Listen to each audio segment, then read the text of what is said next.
បាទជ្រាបសួរពុកម៉ែបងប្អូនទាំងអស់គ្នាបាទថ្ងៃនេះមកបាញ់ថ្នាំស្វាយចន្ទី M23 បាទឥឡូវយើងកំពុងតែរៀបចំចាក់សាំងម៉ូទ័រយើងសិនណាបាទប៉ុណ្ណឹងធុង30លីត្រជាចាក់តែកន្លះលីត្របាញ់ចង់ថាវល់ល្ងាចបាទឥឡូវកំពុងតែរៀបចំ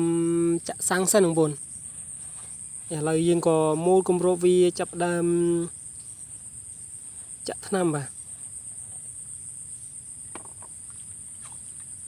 បាទបន្ទាប់ពីយើងមកគោរពហើយយើងក៏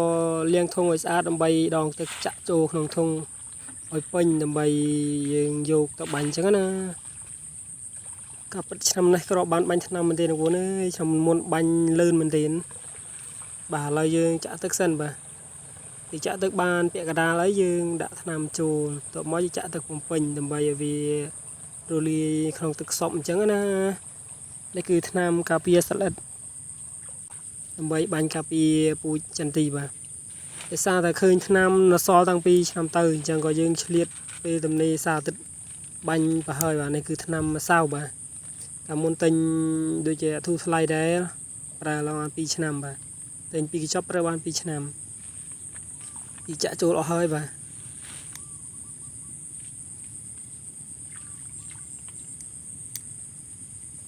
បាទបន្ទាប់ពីយើងចាក់ទឹកចូលហើយយើងក៏ដាក់ថ្នាំរួចយើងក៏ចាក់ទឹកចូលម្ដងទៀតបាទឃើញទេសភាពស្អាតមែនទេបងប្អូនសត្វតែស្មៅសត្វតព្រៃបាទហើយយើងក៏បិទគម្របវាហើយបងប្អូន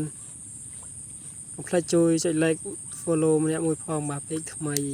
ដើម្បីតាមដានពីការធ្វើស្វាយចន្ទីជាបន្តបន្ទាប់ទៀតនេះគឺជាសកម្មភាពខ្លះៗបាទ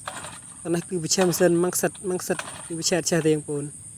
ទ្រាំវិជានឹងចង់មកកណាត់ព្រឹកបាទ